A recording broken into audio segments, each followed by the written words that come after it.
So today we're going to be reviewing the movie One Night in Miami. I got to see it courtesy of the Millburg Film Festival. I got to see it 3 months early. You'll be able to watch it in January on Amazon Prime. It will be in select theaters in December. I definitely do recommend watching it. But here's my first takes. One Night in Miami is set the night that Cassius Clay, later to be known as Muhammad Ali, won his first heavyweight bout. And he invited three of his friends to spend a night in a hotel room with him in Miami, which were Malcolm X, Jim Brown, and Sam Cooke.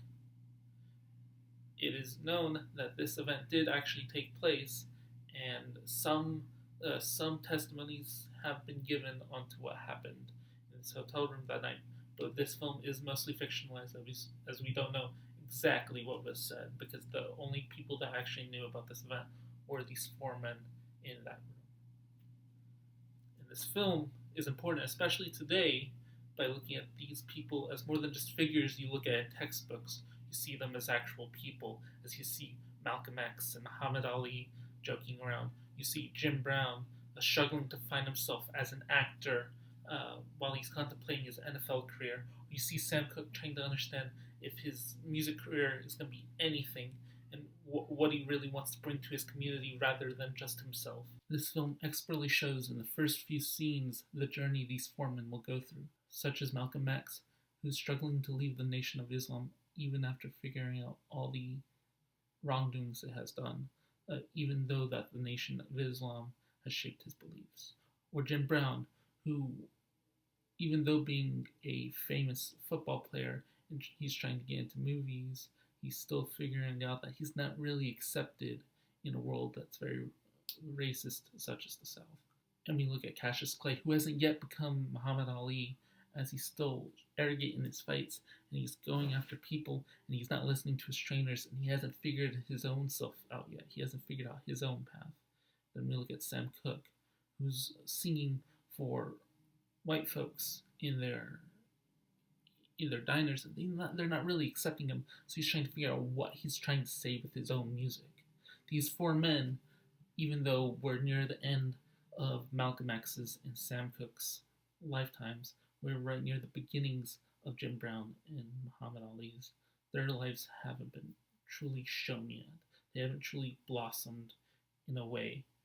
And in a way, this film is showing the turning point in these men's lives, what led them to become the icons that we know them as today. Yeah, I do feel like the film didn't go too much on Ali's side of the story.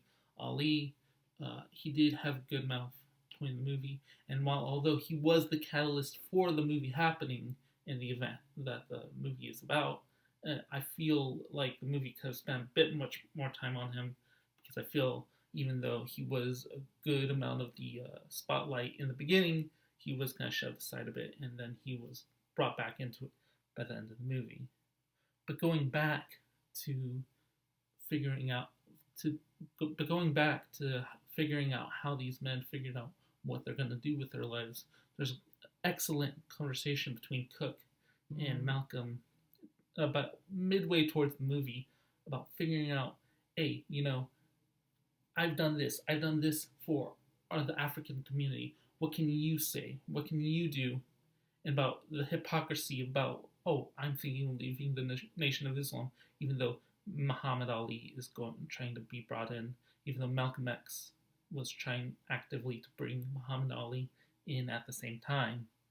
There are a few things I will criticize, though. It feels almost stage-like. So the movie is based off a play, which is the same name, which is One Night in Miami. And you can definitely feel the stage presence. You can feel them blocking. You can feel like it's on a stage. Like, say, there's one person right here, another person right here, and you can definitely see that it was supposed to be for an audience. Even though this was not filmed on the stage, you can tell that the actual nature, that the written script was based off a stage presence in mind. So that is another critique of mine I have.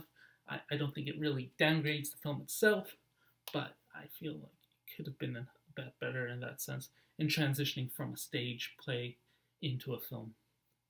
Other than the critiques I can give, I can definitely tell you that this film is important today, not just for the African American community and figuring out what they can do with the mediums that they do, whether it's writing, whether it's music, whether it's film, whether it's sports, whatever, figuring out your place in the world and how you can spread the message of love and respect.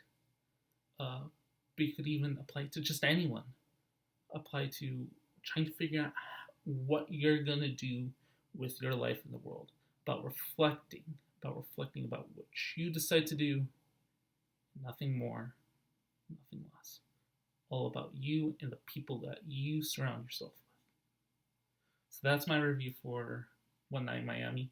I hope you enjoy it. I almost forgot the rating. I'm going to rate it 4.5 out of 5. Do go check it out. If COVID is still around in December, which it probably is, and if you're in a safe place, go check it out at a theater in one of the second theaters they'll be showing, or go check it out in January on Amazon Prime. I really do recommend it. And please go subscribe.